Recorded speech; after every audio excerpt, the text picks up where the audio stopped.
Command, radio confirm. Do you have a visual? Reeves swallows hard. Outside, beyond the cold steel walls of the base, the vast Nevada desert lies silent. But above, something lurks in the dark, unseen to the human eye yet leaving an unmistakable signature on the instruments below. Air sirens wail. A squadron of fighter jets scrambles into the sky, engines roaring as they slice through the night. Lieutenant Carter, an experienced pilot, grips the controls of his F-22, eyes darting between his radar and the starlit void ahead. Carter, radio, command, I've got eyes on something, hold on. On his heads-up display, a faint silhouette shimmers, a dark, oblong shape against the cosmos. Shifting between states, as if phasing in and out of reality. Carter, in disbelief, target locked, wait. It's accelerating, his targeting system struggles to keep up.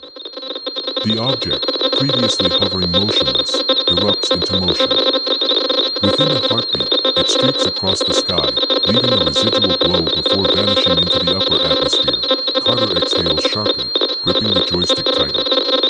The cockpit is silent except for the steady beeping of his instruments, trying in vain to reacquire the target.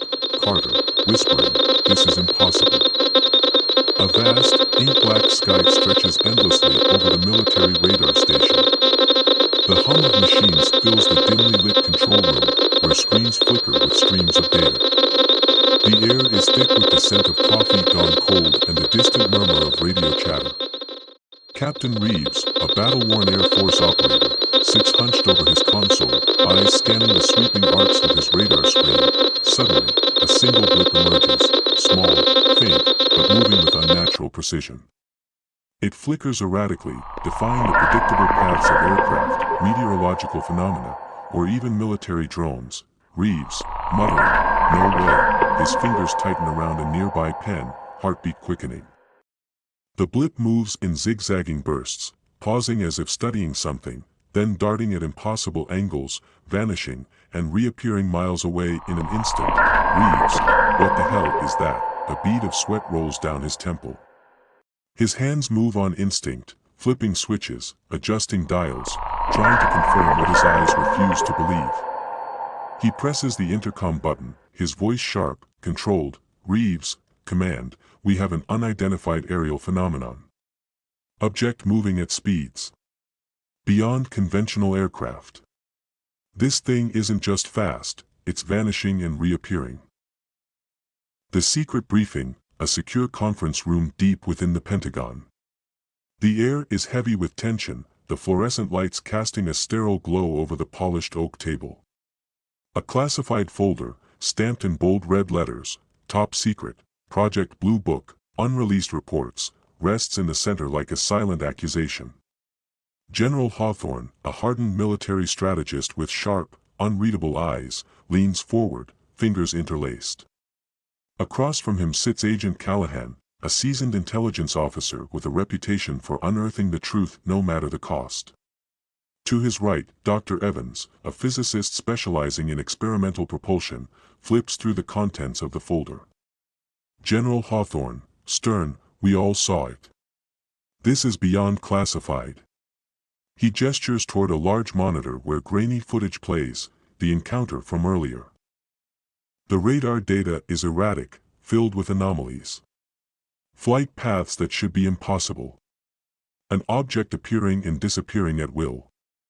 Callahan, leaning forward, the public can't know. But this isn't the first time. He slides another folder across the table. Evans hesitates, then opens it. Inside are faded black and white photographs, official Air Force reports, and typewritten notes detailing a chillingly similar event. Dr. Evans, reading aloud, July 19, 1952.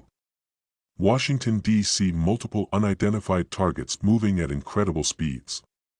Sightings confirmed by radar and pilots. Fighters scrambled and outmaneuvered. Evans flips through additional reports, Roswell, Rendlesham Forest. Kecksburg. Different locations, different decades, the same pattern. Callahan, quietly, and we've got much, much more than that. Hawthorne exhales, rubbing his temples. His mind races through decades of cover-ups, lost files, and disinformation campaigns. The truth had always been in front of them, waiting, ignored, suppressed. General Hawthorne, gritted teeth, if this is real. We're not in control anymore. A silence hangs in the room. For the first time, a man who has commanded armies, planned wars, and wielded classified knowledge feels something foreign creeping into his chest, uncertainty. The underground research facility is buried beneath layers of reinforced steel and security checkpoints. The air is thick with the hum of unseen machines, the faint, rhythmic beeping of scanners, and the occasional muffled conversation from distant corridors. Fluorescent lights cast a sterile glow, reflecting off the pristine, metallic walls. The atmosphere is cold, clinical, yet suffocating with secrets. Dr. Evans and Agent Callahan walk side by side, their footsteps echoing against the sleek floors. A large vault-like door stands before them, its reinforced frame pulsing with a faint blue energy. A retinal scanner activates as a disembodied, robotic voice announces, "Security system, clearance confirmed." "Proceed." The heavy doors slide open with a pneumatic hiss, revealing a dimly lit chamber lined with monitoring equipment. At the center, a holographic projection flickers to life, a three-dimensional, rotating image of a craft unlike anything human hands could have created. Its surface shimmers, shifting between solid and ethereal, as if existing in multiple dimensions at once. Dr. Levy, a gaunt scientist with sharp features and tired eyes, stands before the projection. His fingers hover over a control panel, adjusting the resolution, bringing intricate alien markings into clearer focus. Dr. Levy, without looking up, close the door behind you. Evans and Callahan step inside. The doors seal shut with a deep, echoing thud.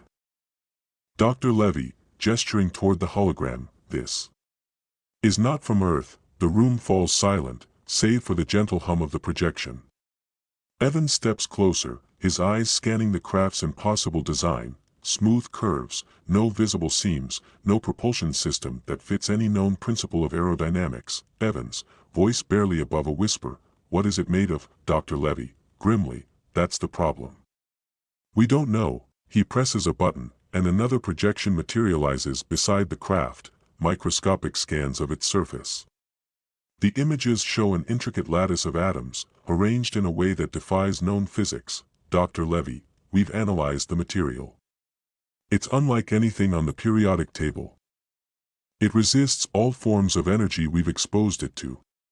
We can't melt it, break it, or even scratch it. It's self-repairing." Callahan, arms crossed, smirking, "Then proof exists." Dr. Levy exhales sharply, exchanging a glance with Evans. A shadow flickers across his face, doubt, fear, or perhaps something deeper. Dr. Levy, "Proof was never the problem." He turns off the projection. The room darkens, save for the blinking red light of a security camera in the corner. He lowers his voice, Dr. Levy, whispering, controlling it was. The underground research facility is buried beneath layers of reinforced steel and security checkpoints. The air is thick with the hum of unseen machines, the faint, rhythmic beeping of scanners, and the occasional muffled conversation from distant corridors. Fluorescent lights cast a sterile glow, reflecting off the pristine, metallic walls. The atmosphere is cold, clinical, yet suffocating with secrets. Dr. Evans and Agent Callahan walk side by side, their footsteps echoing against the sleek floors. A large vault-like door stands before them, its reinforced frame pulsing with a faint blue energy. A retinal scanner activates as a disembodied, robotic voice announces, "Security system, clearance confirmed." "Proceed." The heavy doors slide open with a pneumatic hiss, revealing a dimly lit chamber lined with monitoring equipment. At the center, a holographic projection flickers to life, a three-dimensional, rotating image of a craft unlike anything human hands could have created. Its surface shimmers, shifting between solid and ethereal, as if existing in multiple dimensions at once. Dr. Levy, a gaunt scientist with sharp features and tired eyes, stands before the projection. His fingers hover over a control panel, adjusting the resolution, bringing intricate alien markings into clearer focus. Dr. Levy, without looking up, close the door behind you. Evans and Callahan step inside. The doors seal shut with a deep, echoing thud. Dr. Levy, gesturing toward the hologram, this is not from Earth. The room falls silent, save for the gentle hum of the projection. Evans steps closer, his eyes scanning the craft's impossible design, smooth curves, no visible seams, no propulsion system that fits any known principle of aerodynamics. Evans, voice barely above a whisper, what is it made of? Dr. Levy, grimly, that's the problem. We don't know. He presses a button, and another projection materializes beside the craft, microscopic scans of its surface. The images show an intricate lattice of atoms, arranged in a way that defies known physics. Dr. Levy, we've analyzed the material. It's unlike anything on the periodic table. It resists all forms of energy we've exposed it to. We can't melt it, break it, or even scratch it. It's self-repairing. Callahan, arms crossed, smirking, then. Proof exists. Dr. Levy exhales sharply, exchanging a glance with Evans. A shadow flickers across his face, doubt, fear, or perhaps something deeper. Dr. Levy, proof was never the problem. He turns off the projection. The room darkens, save for the blinking red light of a security camera in the corner. He lowers his voice, Dr. Levy, whispering, controlling it was. The night is unnaturally still at the Air Force Base. The only sound is the distant, rhythmic hum of radar equipment scanning the skies. Suddenly, alarms blare. A red warning light strobes violently as panicked voices erupt over the radio. Radar tech, frantic, multiple bogies inbound. They're hovering. A fleet of impossibly bright orbs materializes over Washington, D.C. Their formation is precise, their movements synchronized like a celestial ballet. Each one pulses with a soft, unnatural glow, shifting in hues from deep indigo to an eerie, phosphorescent white. Unlike conventional aircraft, they make no sound, no sonic booms, no jet propulsion, only an unearthly stillness that sends a chill through the control room. The base's automated defense systems attempt to track them, but the screens glitch violently, distorting as if reality itself is being rewritten in real time. Outside, the runway is bathed in a pale luminescence. Fighter jets scramble, engines roaring to life, their pilots receiving the order to intercept. Pilot 1, radio engaging targets. The jets ascend rapidly, closing the distance, but as they approach, something impossible happens. One by one, the UFOs vanish. Not through speed or acceleration, but simply ceasing to exist, as if slipping between layers of reality. Within seconds, only one remains. Carter, Radio 1 remains. It's signaling us. On the ground, officers watch in awe as the last craft lowers itself just above the base, hovering no more than 50 feet from the tarmac. A deep, resonant humming sound fills the air, not mechanical, not electrical, but something more primal, felt within the bones rather than heard. The sound carries an intelligence, a purpose. Below the craft, a symbol appears, glowing in pulsating patterns, like a heartbeat, but slower, more deliberate. It shifts between intricate geometric shapes, then resolves into something chillingly familiar. It is not a human language, but the pattern resembles something found in Project Blue Book's classified files. A signature seen before, in the ruins of ancient civilizations. In petroglyphs scattered across the globe, in whispers of forgotten knowledge. The lights flicker. Radios cut to static. In the control room, Evans grips the console as he watches the scene unfold. His pulse pounds in his ears. Evans, whispering, they're not attacking. A slow realization dawns on him, spreading through his chest like ice. Evans, eyes widening, they're trying to communicate. The symbol continues to pulsate beneath the hovering craft, its meaning just beyond the reach of human understanding.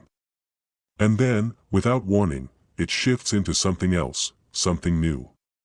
A message. A warning. A question. The unraveled mystery, the Pentagon's underground research wing hums with feverish energy.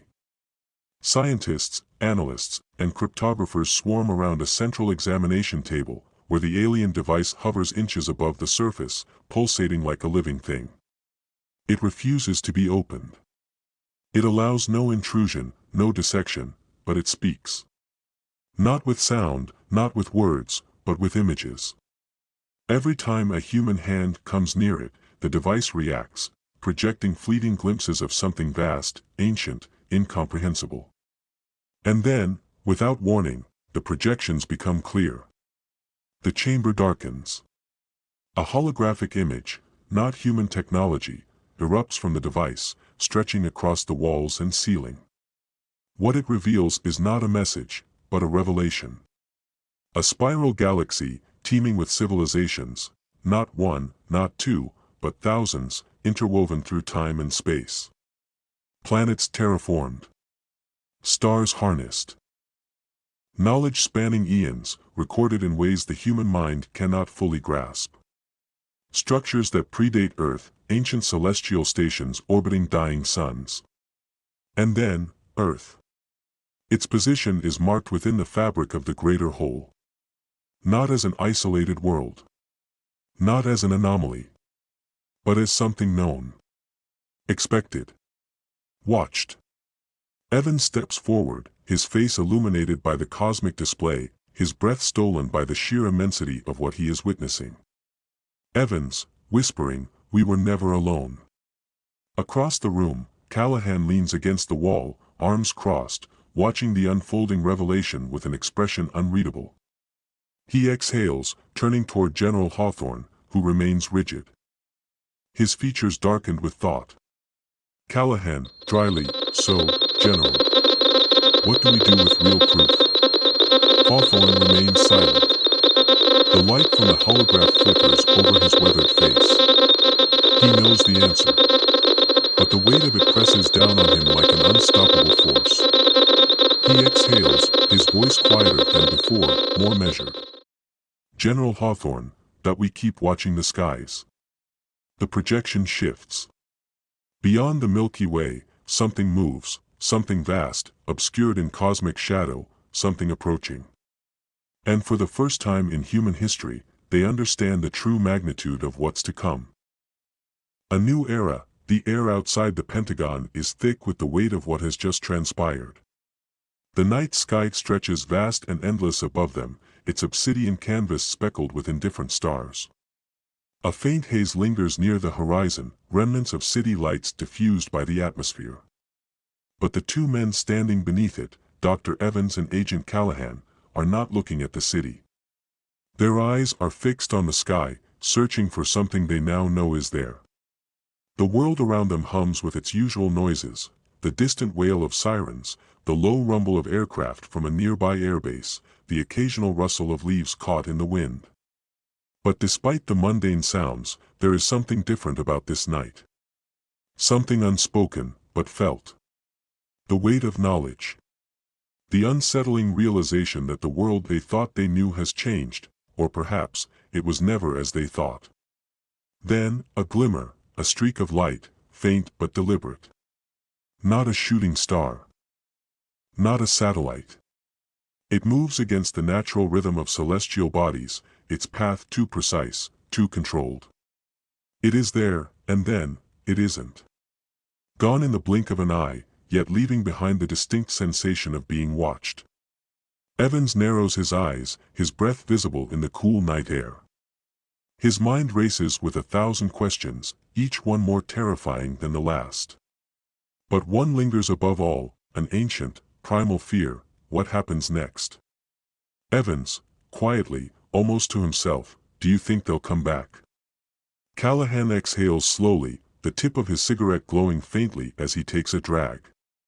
The ember flickers in the darkness, momentarily casting shadows across his face. He doesn't answer immediately, because he doesn't have to. Instead, he lets a smirk tug at the corner of his lips, his eyes still fixed on the sky. When he speaks, his voice carries the weight of something inevitable, something that has always been, and always will be. "Callahan, chuckles, they never left. Above them, the sky remains silent. But in the vastness beyond human perception, something shifts. The light, distant but deliberate, blinks once. As if in acknowledgement. A silent answer to an unspoken question. And then, nothing.